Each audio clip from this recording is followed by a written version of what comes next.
দ্বিতীয় অধ্যায় সাংখ্যযোগ। গীতার বিষয়বস্তুর সারমর্ম।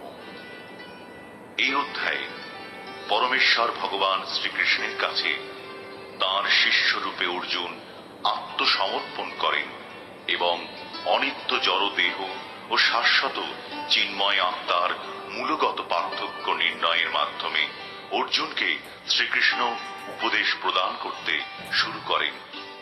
দেহান্তর প্রক্রিয়া, পরমেশ্বরের উদ্দেশ্যে নিঃস্বার্থ সেবার প্রকৃতি এবং আত্মজ্ঞান লব্ধ মানুষের বৈশিষ্ট্যাদি সম্পর্কে শ্রীকৃষ্ণ ব্যাখ্যা উপস্থাপন করেন।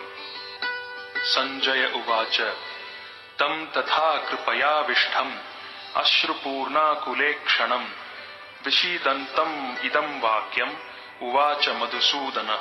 সঞ্জয় বললেন, অর্জুনকে এভাবে অনুতপ্ত, ব্যাকুল, অশ্রুসিক্ত দেখে কৃপায় আবিষ্ট হয়ে মধুসূদন ভগবান শ্রীকৃষ্ণ এই কথাগুলি বললেন।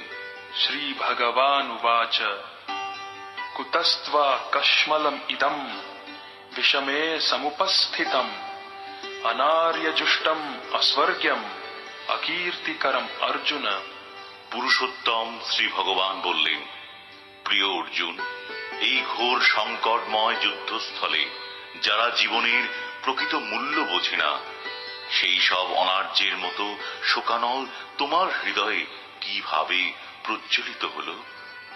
এই ধরনের মনোভাব থেকে তোমাকে স্বর্গলোকে উন্নীত করবে না। পক্ষান্তরে তোমার সমস্ত যশরাশি বিনষ্ট হবে।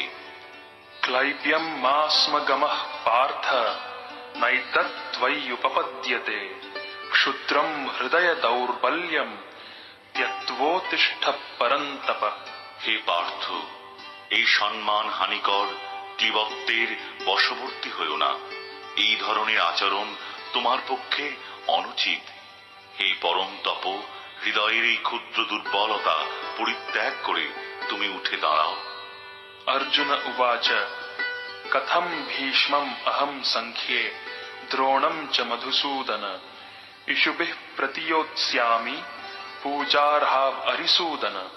অর্জুন বললেন, হে অরিসূদন, হে মধুসূদন, এই যুদ্ধক্ষেত্রে ভীষ্ম ও দ্রোণের মতন পরম পূজনীয় ব্যক্তিদের কেমন করে আমি বাণের দ্বারা প্রতিদ্বন্দ্বিতা করব?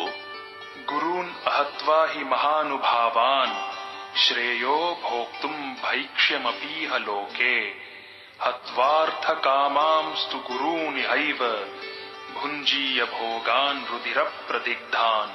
আমার মহানুভব শিক্ষাগুরুদের জীবন হানি করে এই জগৎ ভোগ করার থেকে বরং ভিক্ষা করে জীবন ধারণ করা শ্রেয়। তারা পার্থিব বস্তুর অভিলাষী হলেও আমার গুরুজন।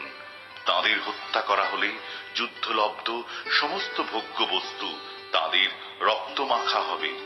ন চৈতদ্বিদ্মঃ কতরন্নো গরীয়ো যদ্বা জয়েম যদিবা নো জয়েয়ুঃ ইয়ানেব হত্বা ন জিজীবিষামস তেব স্থিতাঃ প্রমুখে ধার্তরাষ্ট্রাঃ। তাদের জয় করা শ্রেয় না তাদের দ্বারা পরাজিত হওয়া শ্রেয়, তা আমি বুঝতে পারছি না। আমরা যদি ধৃতরাষ্ট্রের পুত্রদের হত্যা করি তাহলে আমাদের আর বেঁচে থাকতে ইচ্ছা করবে না। তবু ওই রণাঙ্গনে তারা আমাদের সামনে উপস্থিত হয়েছেন। কার্পণ্য দোষোপহত স্বভাবঃ পৃচ্ছামি ত্বাম ধর্ম সম্মূঢ় চেতা যচ্ছ্রেয়ঃ স্যান নিশ্চিতম ব্রূহি তন্মে শিষ্যস্তেহম সাধি মাম ত্বাম প্রপন্নম। কার্পণ্যজনিত দুর্বলতার প্রভাবে আমি এখন কিং কর্তব্য বিমূঢ় হয়েছি এবং আমার কর্তব্য সম্বন্ধে বিভ্রান্ত হয়েছি।